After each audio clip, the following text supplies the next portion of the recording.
बंगाल के सिलीगुड़ी में ड्राईपोर्ट पर बाहरी लोगों से काम करवाने पर हंगामा हो गया। ड्राईपोर्ट रेल या सड़क मार्ग के जरिए किसी बंदरगाह से जुड़ा होता है, जहां से सामान लाने ले जाने का काम होता है। लेकिन सिलीगुड़ी के लोगों ने यह आरोप लगाया है कि ड्राईपोर्ट प्रशासन ये काम बाहरी लोगों से करवा रही है। और इसी बात पर वहां इतना हंगामा हुआ कि पुलिस ने प्रदर्शनकारियों पर लाठीचार्ज कर दिया। ड्राईपोर्ट के दफ्तर के बाहर इकट्ठा हुए लोगों को पहले वहां से हटने के लिए बोला गया, लेकिन जब वो नहीं माने तो पुलिस वालों ने उन्हें डंडा लेकर दौड़ा लिया और पीटने लगे। कुछ लोग तो लाठियों की बरसात से डर कर भाग गए, लेकिन जो पुलिस के हत्थे चढ़े उनकी शामत आ गई।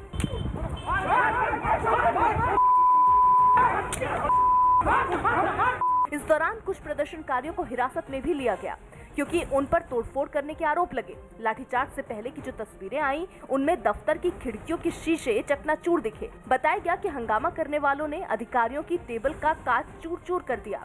यही नहीं, वहां रखे कंप्यूटर और लैपटॉप को तोड़कर जमीन पर फेंक दिया गया और गमलों को भी तोड़ दिया गया। इसके अलावा कई मोटरसाइकिलों को भी नुकसान पहुंचाया गया, जिसके बाद पुलिस ने हंगामा करने वालों पर सख्ती बरती। लॉ एंड ऑर्डर हाथ में लिए हैं तो हमें तो हमारी तरफ से एक्शन लेना पड़ेगा। लेकिन प्रदर्शन में शामिल लोगों ने आरोपों को गलत बताया और मीडिया के सामने अपनी रोजी रोटी की समस्या दोहराई। ये लोग बोला हम लोग बाहर से गाड़ी लेके आएगा, बाहर से काम करेगा, यहाँ का लोकल गाड़ी से काम नहीं करेगा। बताया गया कि हालात को संभालने के लिए ड्राईपोर्ट के सुरक्षा कर्मियों ने कुछ राउंड गोलियां भी चलाई, जिसके बाद बवाल बढ़ गया। मध्य प्रदेश के ग्वालियर से हैरान करने वाला एक वीडियो सामने आया, जिसमें बदमाशों ने एक दुकान में घुसकर कुछ लड़कों से मारपीट की। हंगामे और तोड़फोड़ की ये घटना वहां लगे सीसीटीवी कैमरे में रिकॉर्ड हो गई, जिसमें दिखा कि वो बदमाश दुकान में घुसते ही उन लड़कों पर टूट पड़े। उन्होंने बेल्ट से भी उनकी पिटाई की। इसके साथ ही उन पर मुक्के भी बरसाए गए। इन ताबड़तोड़ हमलों का जवाब देने के लिए उन लड़कों ने दुकान में रखा सामान उनकी तरफ फेंका। हालांकि उसका कोई असर नहीं हुआ। इस मारपीट के समय दुकान में रखी कुछ कुर्सियां गिर गयी। वहीं कुछ लोग बीच बचाव करते भी दिखाई दिए, लेकिन उनके साथ भी बदमाशों ने बदसलूकी की। ग्रेटा थनबर्ग का एक ट्वीट भारत के खिलाफ एक बड़ी अंतर्राष्ट्रीय साजिश का पर्दाफाश करने वाला साबित हुआ। देश को बदनाम करने की साजिश सामने आते ही कई शहरों में ग्रेटा थनबर्ग समेत कई विदेशी महिलाओं के खिलाफ लोग सड़कों पर आ गए, जिन्होंने सोशल मीडिया पर किसान आंदोलन के बहाने भारत को बदनाम करने की साजिश रची। कानपुर में एक बड़ा तिरंगा झंडा और ट्विटर पर तिल का ताड़ बनाने वाली महिलाओं के पोस्टर लेकर लोग सड़कों पर उतर आए। ग्रेटा थनबर्ग का एक पुतला भी बनाया गया, साथ में ढोल वाले भी चलते रहे। ढोल की थाप ऐसी कि शोर में प्रदर्शनकारियों के नारे तक गुम हो गए। शहर के एक अहम चौराहे पर पहुंचकर प्रदर्शनकारियों ने ग्रेटा थनबर्ग का पुतला फूंक दिया। कुछ इसी तरह का प्रदर्शन जम्मू में भी हुआ, जहां तिरंगे झंडे लेकर लोग सड़कों पर उतरे। पोस्टरों के जरिए विदेशी हस्तियों से भारत के मसलों को न छेड़ने की चेतावनी दी। ग्रेटा थनबर्ग के साथ पॉप स्टार रिहाना भी इन लोगों के निशाने पर रही। रिहाना और ग्रेटा की तस्वीरों वाले पोस्टर जलाकर लोगों ने अपने गुस्से का इजहार किया। दूसरी तरफ ग्रेटा थनबर्ग खुद अपने ही जाल में फंस गई। किसान आंदोलन के बहाने भारत की छवि को खराब करने की बड़ी साजिश का पर्दाफाश हो गया और ग्रेटा के ट्विटर अकाउंट से एक ऐसा हाइपरलिंक ट्वीट हुआ, जिसमें बड़े पैमाने पर भारत के खिलाफ प्रोपेगेंडा चलाने का पूरा ब्यौरा दिखा, जिससे ये भी साफ हो गया कि 26 जनवरी के दिन ट्विटर पर खास कैंपेन चलाया गया था, जिसके जरिए देश विरोधी ट्वीट किए गए। भविष्य में भारत के विरोध की दशा और दिशा क्या होगी, ग्रेटा ने गलती से जो लिंक ट्वीट किया उसमें इसकी पूरी जानकारी मिल गई। साथ में खालिस्तान का रिश्ता भी जुड़ गया, क्योंकि ग्रेटा के दस्तावेजों में मो धारीवाल नाम के शख्स का भी जिक्र है। मो धारीवाल दुनिया भर में भारत विरोधी एजेंडा चलाने वाला एक खालिस्तान समर्थक है, जो खुलकर दुनिया भर के लोगों को खालिस्तान के लिए एक करने की बात करता है। ये जानकारियां सामने आने के बाद साफ हो गया कि दुनिया भर के लोगों के किसान आंदोलन के समर्थन वाले ट्वीट देश के खिलाफ चल रही एक बड़ी साजिश का हिस्सा है, जिसमें रिहाना और ग्रेटा थनबर्ग जैसे नाम महज किरदार से ज्यादा कुछ नहीं है। न्यूज़ 18 के विक्रांत यादव की रिपोर्ट है कि ग्रेटा थनबर्ग के दस्तावेज सामने आते ही कांग्रेस पार्टी पर भी साजिश का हिस्सा होने का आरोप लगा, क्योंकि केरल की महिला कांग्रेस का किसानों के समर्थन वाला एक ऐसा ट्वीट सामने आया जिसकी भाषा हूबहू ग्रेटा के दस्तावेजों वाले एक ट्वीट की भाषा से मिलती है। विदेशों में भारत को बदनाम करने वाले कुछ संगठनों के नाम भी दस्तावेज में मिले, जिनमें किसान एकता कलेक्टिविटी का नाम शामिल है। वहीं इससे पहले विदेश मंत्रालय रिहाना और ग्रेटा जैसे लोगों को दो टूक कह चुका है कि भारत के अंदरूनी मामले से दूर रहें। और अब देश के खिलाफ रची गई इस अंतर्राष्ट्रीय साजिश के सामने आते ही दिल्ली पुलिस ने एक एफआईआर भी दर्ज की है।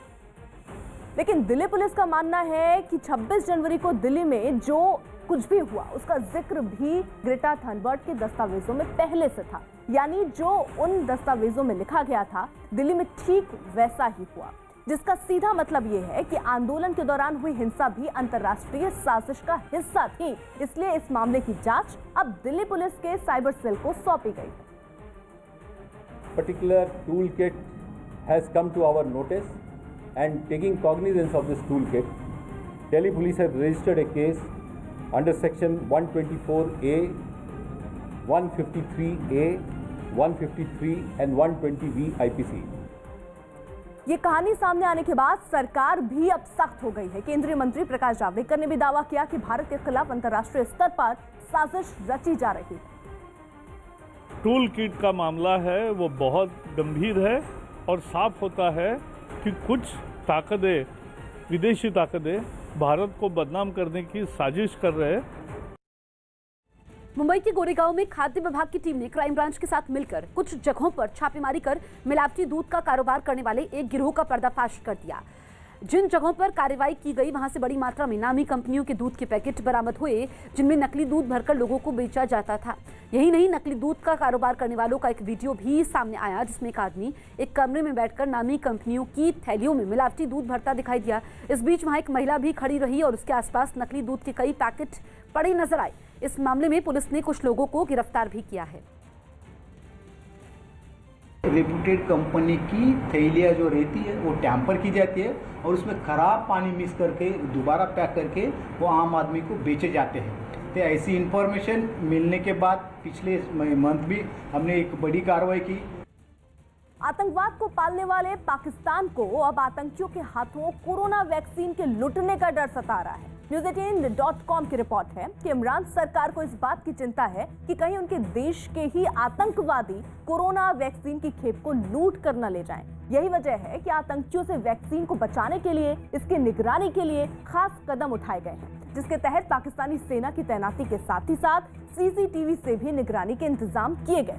जबकि टीके ले जाने वाली गाड़ियों की सुरक्षा का जिम्मा पुलिस और पाकिस्तानी रेंजर्स को सौंपा गया और चीन से मिले इन टीकों को खुफिया जगह पर रखा गया ताकि आतंकी और अपराधी टीकों तक न पहुंच पाए। चीन ने पाकिस्तान को कोरोना की 5 लाख वैक्सीन देने का वादा किया है, जिससे सबसे पहले वहां के स्वास्थ्य कर्मियों को लगाया जा रहा है। क्रिकेटर राहुल तेवतिया की सगाई हो गई। राजस्थान रॉयल्स के क्रिकेटर राहुल तेवतिया ने सगाई कर ली। इसकी जानकारी उन्होंने सोशल मीडिया के जरिए दी। सलमान खान ने राजस्थान हाईकोर्ट में एक याचिका दाखिल की और काले हिरण के शिकार मामले में शनिवार को निजी तौर पर पेश होने से छूट मांगी।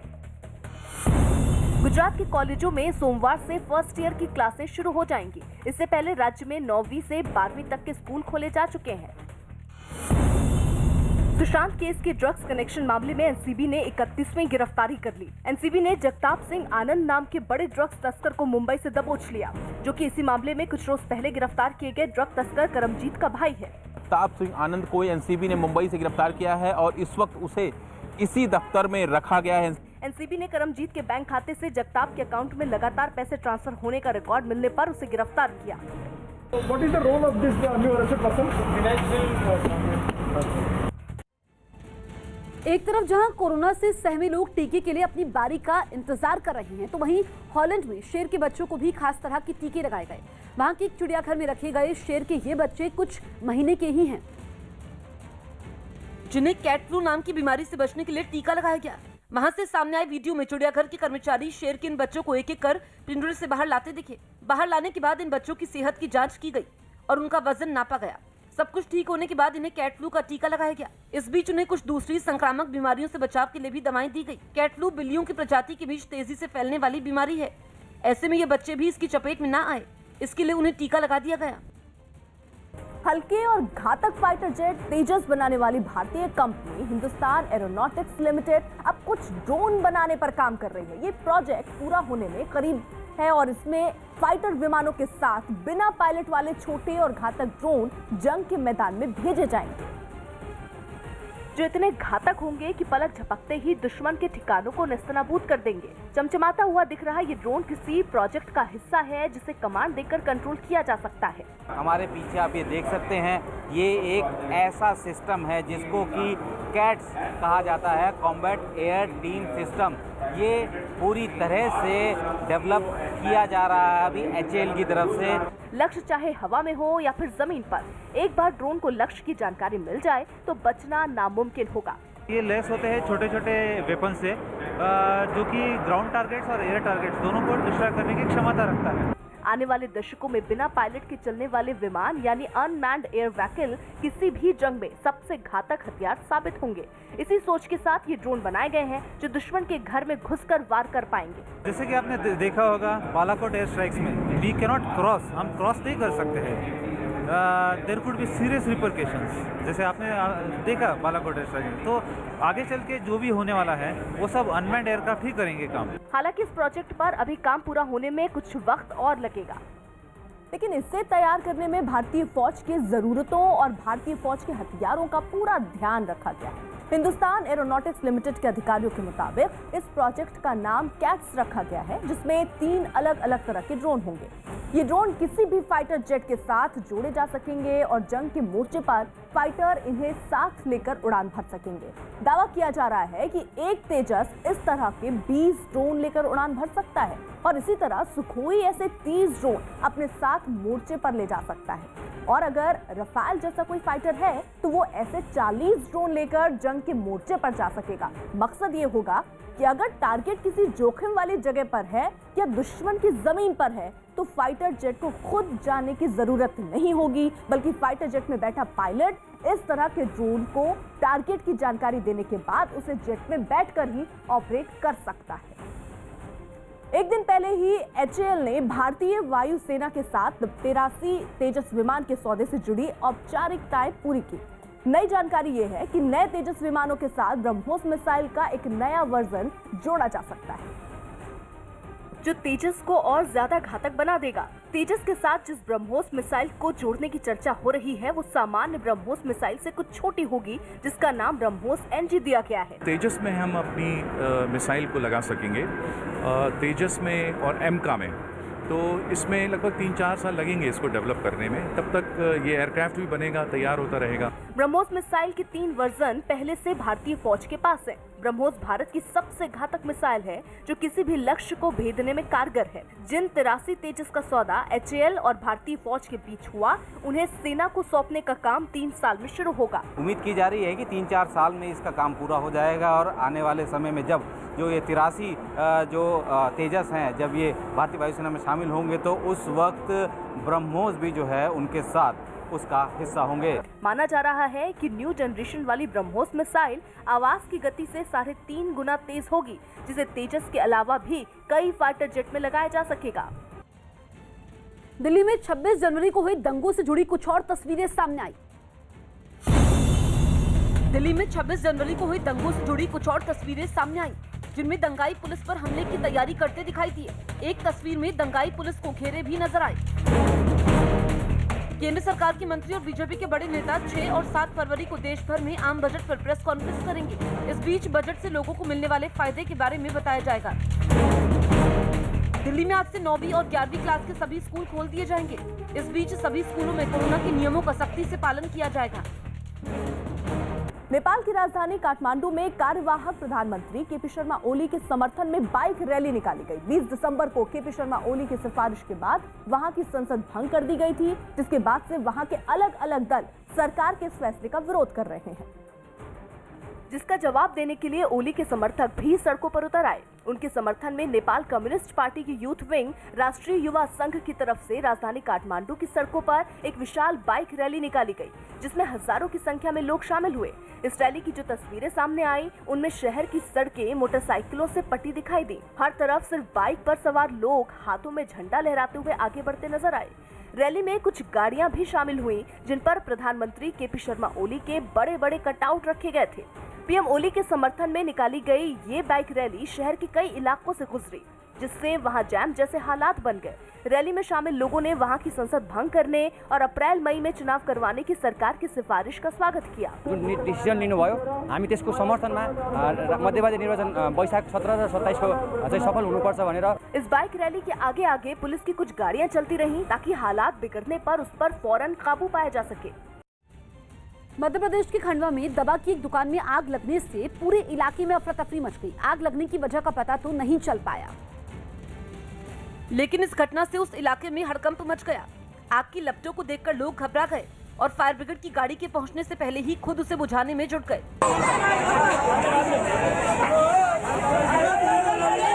उस दुकान के आसपास कई और दुकानें भी थी जिनमें आग के फैलने का खतरा था, लिहाजा लोगों ने उस पर काबू पाने के लिए अपनी तरफ से कोई कसर नहीं छोड़ी। इतनी देर में दमकल विभाग की टीम भी वहां पहुंच गई।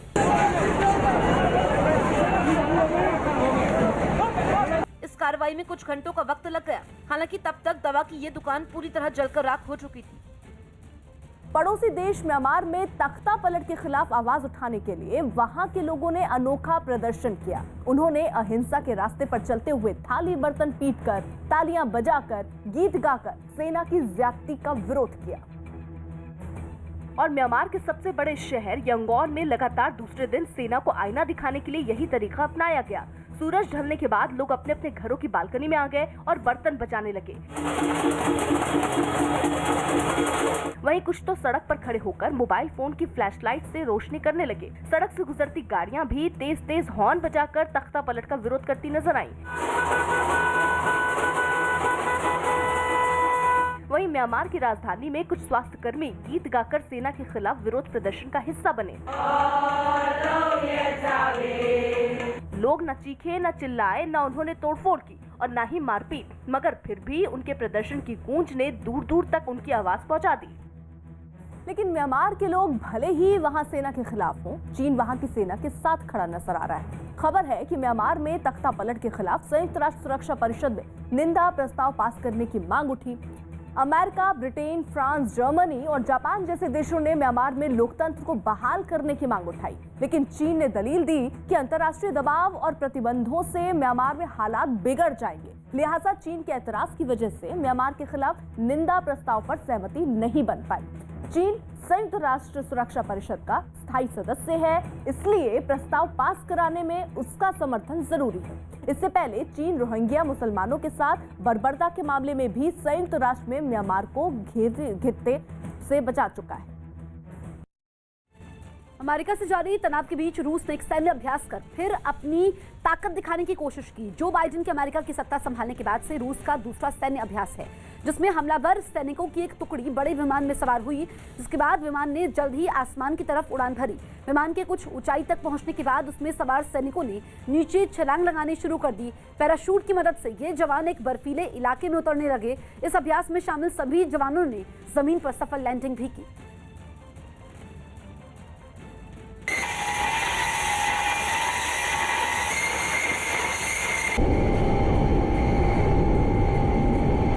राज्यसभा की कार्यवाही के दौरान दिग्विजय सिंह और ज्योतिरादित्य सिंधिया अचानक आमने सामने आ गए। दोनों के बीच न कोई तकरार हुई, न कोई बहस, लेकिन पूरी संसद खिलखिलाकर हंसने पर मजबूर हो गई। और इसकी शुरुआत तब हुई जब ज्योतिरादित्य सिंधिया का भाषण खत्म हुआ। हजारों बर्ग गिरे सभापति महोदय, लाख आंधियां उठें, वो फूल खिल के रहेंगे जो खिलने वाले हैं। धन्यवाद। अगले ही पल सभापति वेंकैया नायडू ने दिग्विजय सिंह का नाम ले लिया, जिस पर सांसद खिलखिलाकर हंसने लगे। श्री दिग्विजय सिंह जी।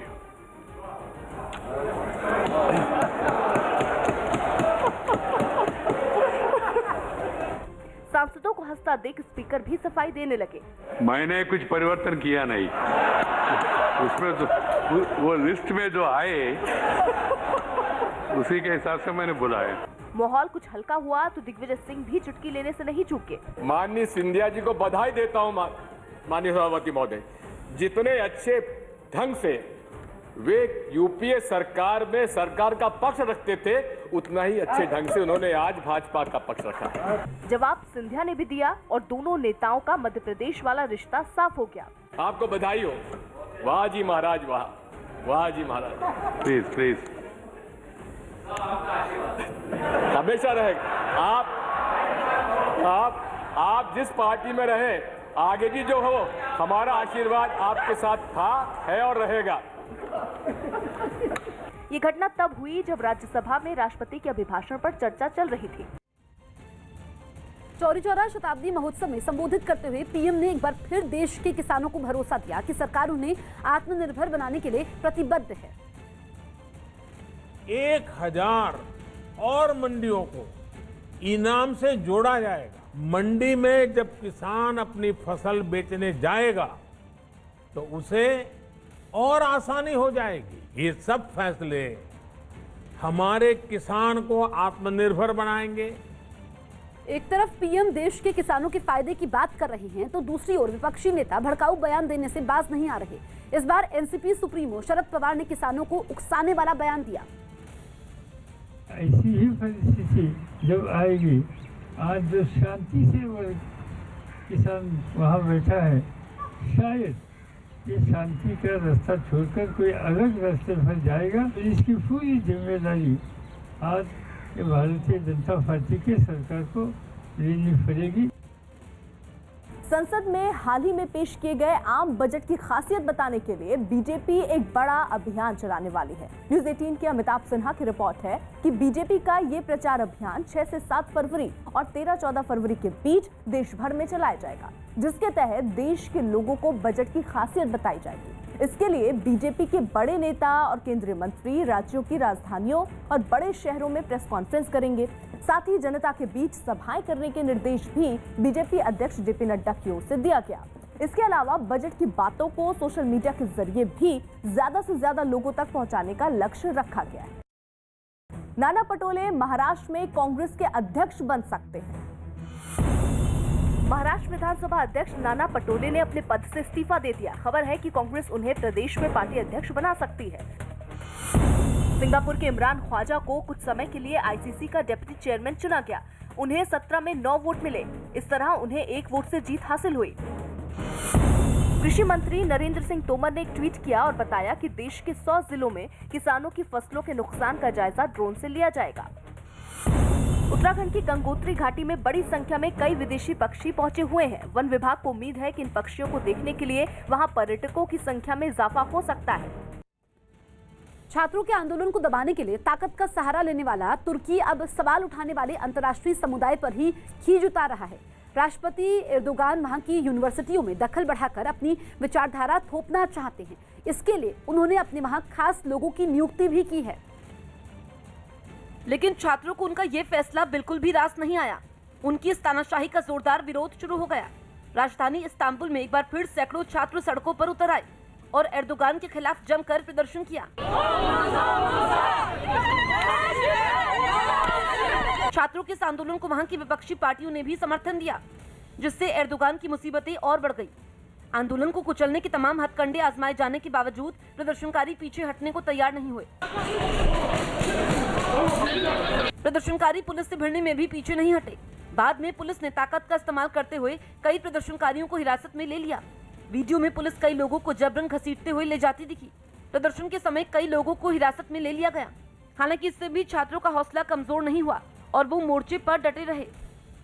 मुंबई की लाइफलाइन माने जाने वाली लोकल ट्रेनों में कोरोना नियमों की धज्जियां उड़ाई जा रही हैं। इन लोकल ट्रेनों को कोरोना की वजह से पिछले साल मार्च में बंद कर दिया गया था, लेकिन 1 फरवरी से इन्हें शर्तों के साथ फिर से शुरू कर दिया गया।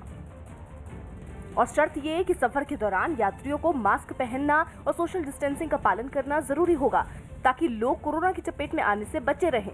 लेकिन प्रशासन की तमाम कोशिशों के बाद भी लोग कोरोना नियम को मानने को तैयार नहीं।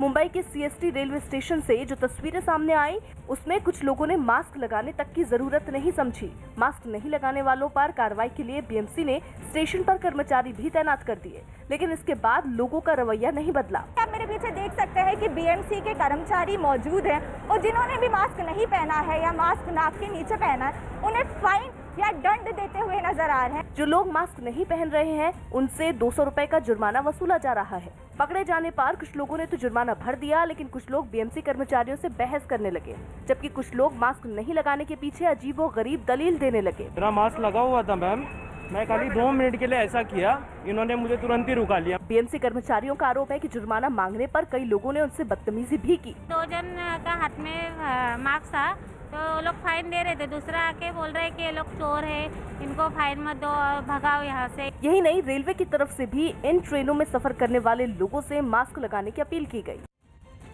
पश्चिम बंगाल में ममता सरकार आज अपने कार्यकाल का आखिरी बजट पेश करेंगी।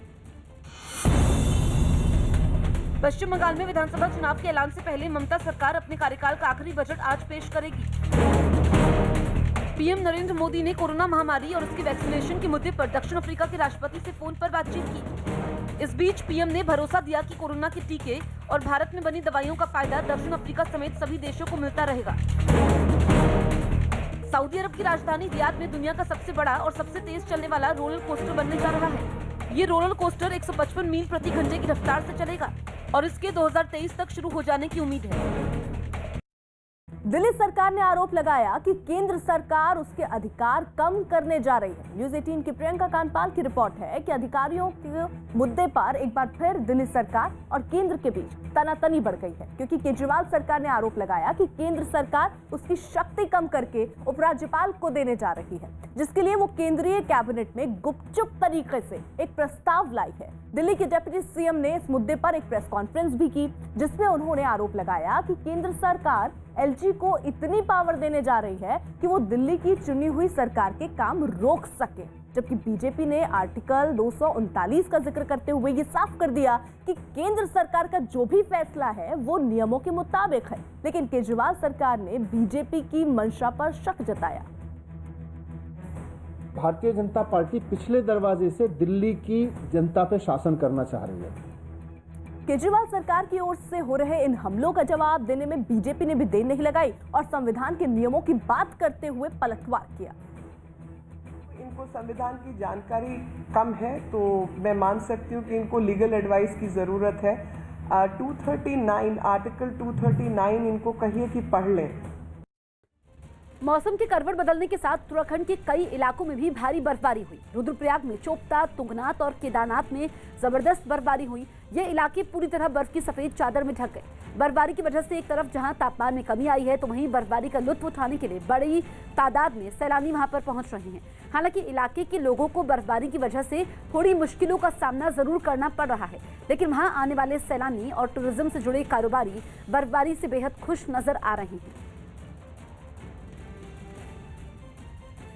कोरोना काल में ब्रिटेन में स्वास्थ्य कर्मियों के लिए पैसे जुटाकर हीरो बने 100 साल के एक पूर्व सैनिक को खास से लेकर आम लोग तक अनोखी आखिरी विदाई दी। पूर्व सैनिक कैप्टन टॉम ब्रिटेन के लिए दूसरे विश्व युद्ध में लड़े थे, जिनका 2 दिन पहले कोरोना की वजह से निधन हो गया था। लेकिन जीते जी उन्होंने कोरोना से लड़ाई लड़ने में ब्रिटेन को जो मदद की, उसके सम्मान में खुद यूके के प्रधानमंत्री बोरिस जॉनसन ने जमकर तालियां बजाई। ब्रिटेन की सेना और वहां की पुलिस ने भी कैप्टन टॉम को याद किया। जिस अस्पताल में वो भर्ती थे, उसके स्टाफ ने भी उन्हें श्रद्धांजलि दी। असल में खुद बोरिस जॉनसन ने ही कोरोना से लड़ाई में कैप्टन टॉम के योगदान के लिए लोगों से तालियां बजाने की अपील की थी। उनकी अपील का असर भी हुआ और ब्रिटेन के अलग अलग इलाके तालियों की आवाज से गूंज उठे। ब्रिटेन की संसद में भी 1 मिनट का मौन रखकर सांसदों ने उन्हें श्रद्धांजलि दी। कोरोना से निपटने के लिए जब पिछले साल ब्रिटेन में पहली बार लॉकडाउन लगाया था, तो कैप्टन सर टॉम मॉर ने स्वास्थ्य कर्मियों की मदद के लिए 3 करोड़ पाउंड से भी ज्यादा, यानी भारतीय रुपयों में 327 करोड़ से ज्यादा की रकम दान के लिए जुटाई थी। उम्र के इस पड़ाव में अपनी कोशिशों की वजह से वो ब्रिटेन में हीरो बन गए थे। हालांकि कोरोना ही उनका दुश्मन साबित हुआ और 100 साल की उम्र में उनकी मौत हो गई। पटना में रुपेश सिंह के परिवार ने पुलिस की जांच पर सवाल खड़े किए हैं। पुलिस के दावों को खारिज करते हुए परिवार ने सीबीआई जांच की मांग की है। बिहार पुलिस ने रुपेश हत्याकांड की गुत्थी सुलझाने का दावा करते हुए एक आरोपी को गिरफ्तार किया था और हत्या के पीछे रोड रेज की बात कही थी। 12 जनवरी को एयरपोर्ट से घर लौटने के समय इंडिगो एयरलाइंस के स्टेशन मैनेजर रुपेश सिंह को बाइक सवार कुछ बदमाशों ने गोली मार दी थी। हाई कोर्ट की निगरानी में सीबीआई की जांच इस मामले में आप चाहती हैं? जी, संतुष्टि नहीं है इस बात से हमको। एक छोटा सा बात के लिए कोई इतना बड़ा दुर्घटना को अंजाम दे देगा, सही नहीं लग रहा है। 2 बच्चा को लेके रहना है, सुरक्षा तो चाहिए ना। परिवार के आरोपों के बाद अब इस मामले में सियासत भी शुरू हो गई। की जांच का विषय है, लेकिन उनके परिवार ने इस जांच में सवाल किया है, सवाल खड़ा किया है। तो जांच होनी चाहिए और तरीके से होनी चाहिए। और हमको लगता है कि सफ़ेद पोसों को बचाने के लिए और जो वीआईपी लोग हैं और ब्यूरोक्रेट हैं, उनको बचाने के लिए सारी प्रक्रिया की जा रही है। कि निश्चित तौर पर पटना पुलिस पर हमें गर्व है। जो पटना के सीनियर एसपी ने जो प्रेस कॉन्फ्रेंस करके बताया और जो अपराधी पकड़े गए वो भी कबूल किया कि मैंने ही मारा था रुपेश जी को, तो कल उन्वेदन हो गया। इसमें ई फगर बट का सवाल क्या है? उत्तर प्रदेश के मथुरा से एक हैरान करने वाली तस्वीर सामने आई, जहां लोगों ने एक बछड़े और बच्चिया की शादी बड़ी धूमधाम से कराई, जिसमें बैंड बाजा भी था और बाराती भी शामिल हुए। सिर पर सेहरा बांधकर बछड़ा पूरी शान के साथ बग्गी पर सवार होकर अपनी दुल्हन बच्चिया को लेने उसके दरवाजे पर पहुंचा।